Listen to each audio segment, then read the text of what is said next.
ও no, এখন তো বান্টিকে ওষুধ খেতেই হবে। আমার তো এটা নিয়ে খুব টেনশন হচ্ছে। এটা নিয়ে এত টেনশন করার কি আছে মা? আরে চিকু, বান্টির পেট খারাপ হয়ে গেছে। আর ডাক্তার বলেছে এখন বান্টির পেট ভালো করার একটাই মাত্র উপায় আছে। ওকে এখন ওষুধ খাওয়াতে হবে। ভালোই তো হবে, তিতা ওষুধ খেয়ে বান্টি যদি হ্যাঁ? একটু মিষ্টি হতে পারে। তুমি ভুলে গেছো নাকি? ওষুধের নাম শুনলেই বান্টি আরো বেশি তিতো হয়ে যায়। ও তো একদম হইচই শুরু করে দেয়, পুরো বাড়িটাকে মাথায় তুলে নাচে। বান্টি, এই নাও বাবা, খেয়ে নাও। খেয়ে নাও লক্ষ্মী বাবা, খেয়ে নাও। বান্টি, দাঁড়াও না। আমি ওষুধ খেতে চাই না মা।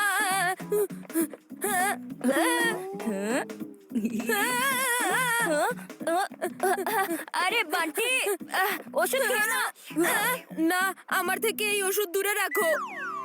ওষুধ খেতে হলে এর চেয়ে ভালো হবে আমি বাড়ি ছেড়ে চলে যাই। বান্টিকে যদি ওষুধের বিষয়ে বলে ফেলি তাহলে আরো বেশি ড্রামা করবে, কিন্তু ও যতক্ষণ এই ওষুধ না খাবে ততক্ষণ পর্যন্ত ওর পেট ঠিক হবে না। যে জিনিসটা বান্টি করতে চায় না সেটা ওকে দিয়ে করানোর মজাটাই অন্যরকম।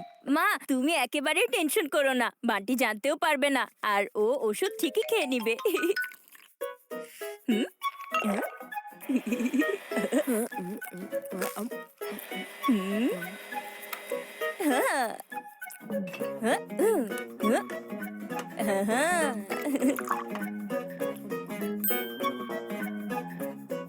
হুম, হ্যাঁ।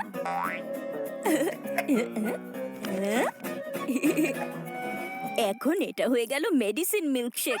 যদি বান্টিকে সরাসরি এটা দিই তাহলেও কখনোই খেতে চাইবে না। এখন আমাকে এটা ওকে না দেওয়ার নাটক করতে হবে, এরপরও মিল্কশেকের জন্য ছুটতে ছুটতে আসবে। ওয়াও, কি দারুণ একটা মিল্কশেক বানিয়েছি আমি। এই গরমে ঠান্ডা ঠান্ডা মিল্কশেক খাওয়ার মজাটাই অন্যরকম।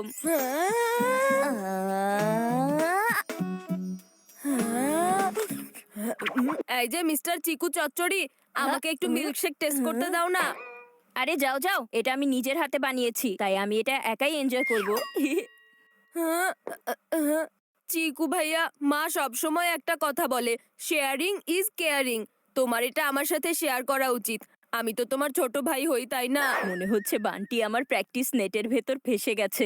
এখন ওর ভেতর মিল্কশেক ইন হবে আর ওষুধ পেটের ভিতর যাবে। এরপর যখন বান্টিকে আসল ঘটনা বলবো তখন খুব মজা হবে। ওহ আচ্ছা, ওকে ওকে, এটা শুধু টেস্ট করার জন্যই দিচ্ছি। হ্যাঁ? এখনই থামো বান্টি, তোমার পেট খারাপ হয়ে আছে আর তুমি কিনা মিল্কশেকের মজা নিচ্ছ। মা, এটা শুধুমাত্র মিল্কশেক তো, তাই না? তোমার এখন মিল্কশেক না, ওষুধ খাওয়ার প্রয়োজন আছে। মনে হচ্ছে হয়তো এই মিল্কশেক বান্টির শরীরে ওষুধের মতো কাজ করতে পারে। না চিকু, ওর পেট অনেক খারাপ হয়ে আছে। মিল্কশেক খেলে ওর পেটে আরো ব্যথা করবে। আরে মা, তুমি বুঝতে পারছো না, হতে পারে এই মিল্কশেক বান্টির আসল চিকিৎসা করে দিবে।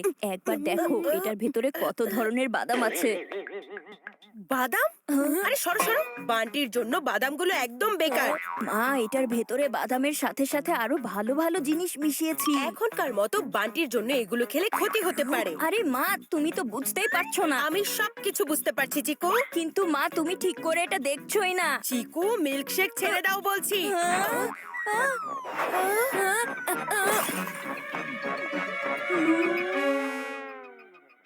তোমাদের দুজনের ফাইট হওয়াতে কেউ মিল্কশেক খেতে পারলো না।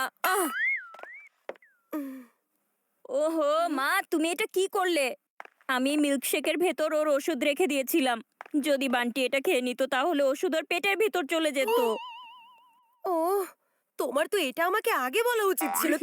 আমি তো সেই কখন থেকে তোমাকে এটাই বলার চেষ্টা করছিলাম। কোনো ব্যাপার না চিকু, তুমি ঠিক এমন ধরনের আরো একটা আইডিয়া ভেবে নাও। বান্টি যদি ওষুধটা খেয়ে ফেলে তাহলে তোমার কাজও হয়ে গেল। হ্যাঁ হ্যাঁ, ঠিক আছে মা, আমাকে কিছু একটা ভাবতে দাও। আইডিয়া, হ্যাঁ। ও এত জলদি কি ভেবে ফেলেছে? ওষুধের ওপর ফুড কালার লাগিয়ে এই ক্যান্ডিগুলোর সাথে মিক্সড করে দিব, আর বান্টি কোনোভাবেই বুঝতে পারবে না এটা কি ওষুধ নাকি ক্যান্ডি।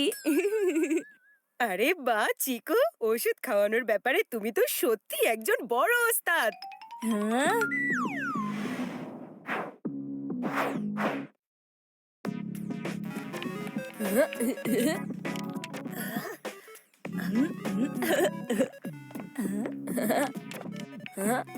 বান্টি, এই যে দেখো, তোমার দাদি তোমার জন্য কতগুলো ক্যান্ডি পাঠিয়েছে।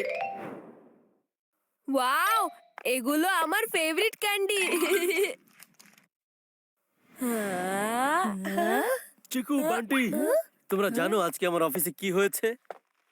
আমার ভালো পারফরমেন্স করার কারণে বস আমার জন্য চকলেট কেক পাঠিয়েছে। Chocolate cake?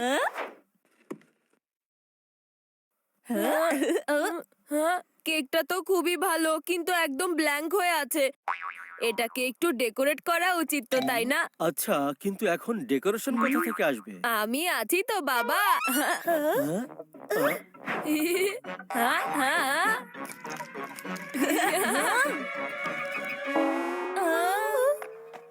ওহো, এখন আমরা এতগুলোর মধ্যে কিভাবে বুঝতে পারবো কোনটা ক্যান্ডি আর কোনটা ওই ওষুধ?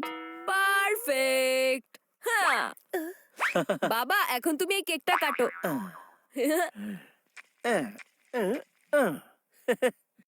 ইয়েহে!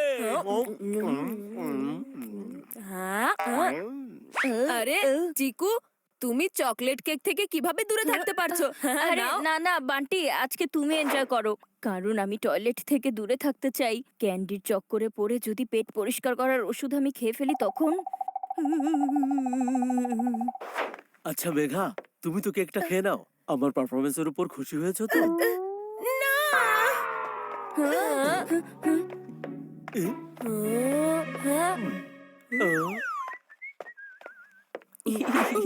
চলে এসো ছোট ভাই, ওষুধ তোমার জন্য অপেক্ষা করছে। ওয়াও, এটা কি অ্যামেজিং একটা গেম! ইন্টারনেটে একটা নতুন গেম এসেছে, কিন্তু তুমি এটা খেলতে পারবে না। এটা তোমাকে দিয়ে হবে না। এই এই চিকু, বান্টির কাছে সব সমস্যার সমাধান আছে। এটা কি এমন ধরনের গেম যেটা আমি খেলতে পারবো না? হ্যাঁ আমি তোমাকে এটা বুঝিয়ে বললেও তুমি খেলতে পারবে না। হ্যাঁ, একবার তো বলো আমাকে, আমি সবাইকে আউট করে দেবো। হ্যাঁ দেখো, এটা একদম সিম্পল। আমি আঙুর ছুঁড়ে দিব আর তোমাকে সেটা নিজের মুখে ক্যাচ করতে হবে, নিজের হাত ইউজ না করে। আরে এত ছোট একটা ব্যাপার, এটা তো আমি হিপ হপ করতে করতেই করে ফেলতে পারবো। হ্যাঁ ছোট ভাই, এখানে শুধু আঙুর না, এর ভেতর লুকানো আছে তোমার ওষুধ। হ্যাঁ?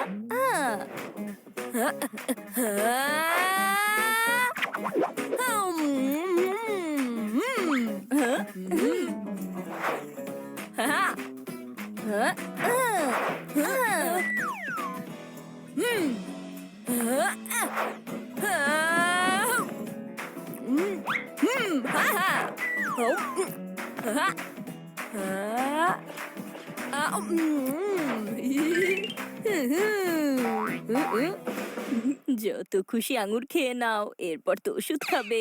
অনেক হয়েছে, এখন আমার পালা শুরু। আমি ছুড়ে দেবো আর তোমাকে ক্যাচ ধরতে হবে ভাইয়া। আরে না না, এটা এভাবে খেলতে পারবো না। আঙুর তো শুধু আমি ছুড়ে দিব। আরে যাও, তুমি তো প্রতিদিনই বল ক্যাচ ধরো, আজকে আঙ্গুর ক্যাচ ধরে দেখাও। হতে পারে তুমি এই চ্যালেঞ্জ দেখে ভয় পেয়ে যাচ্ছ ভাইয়া। উফ, অনেক হয়েছে বান্টি। সকাল থেকে তোমাকে এই ওষুধ খাওয়ানোর চক্করে না জানি কি কি করতে হয়েছে, আর তুমি তো কোনোভাবেই রাজি হচ্ছ না। এবার যথেষ্ট হয়েছে বান্টি, তোমার পেট খারাপ হয়ে আছে, তাই তোমাকে এই ওষুধ খেতে হবে। নাও। কি বললে? ওষুধ? এত ড্রামা তাহলে এই ওষুধের জন্যই ছিল? না না না মা, আমি এই ওষুধ খেতে চাই না। এর চেয়ে ভালো হবে আমি এই বাড়ি ছেড়েই চলে যাই। আরে মা, তুমি বান্টিকে সব সত্যি কথা বলে দিলে কেন? তুমি আমার সব প্ল্যান নষ্ট করে দিয়েছো। কারণ আর কোনো উপায় ছিল না চিকু, আমাদের সবগুলো প্ল্যান নষ্ট হয়ে গেছে। আর এই ওষুধগুলো, এই একটাই মাত্র বাকি আছে। কোনো ব্যাপার না মা, তুমি শুধু বান্টিকে ধরো, আমি ওকে ওষুধ খাওয়াবোই খাওয়াবো।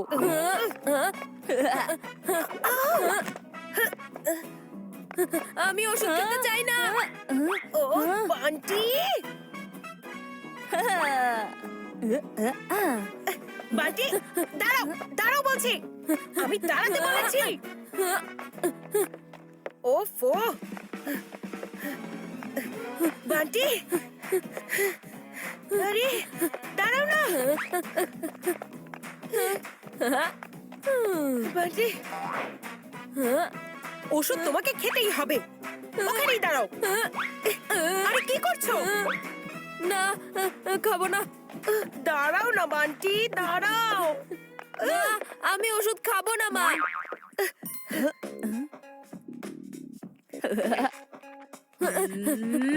ওষুধ তোমাকে খেতেই হবে।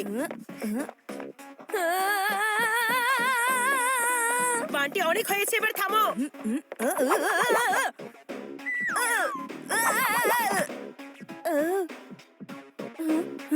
ও নো, আরে ওষুধ কোথায় পড়ে গেল? ওর ওষুধ খুঁজে পাচ্ছি না।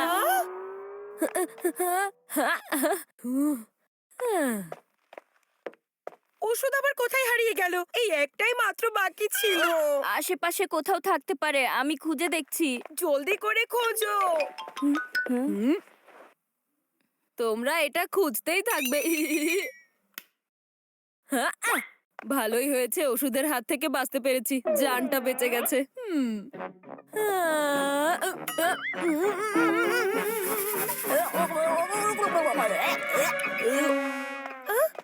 ওর আবার কি হয়েছে?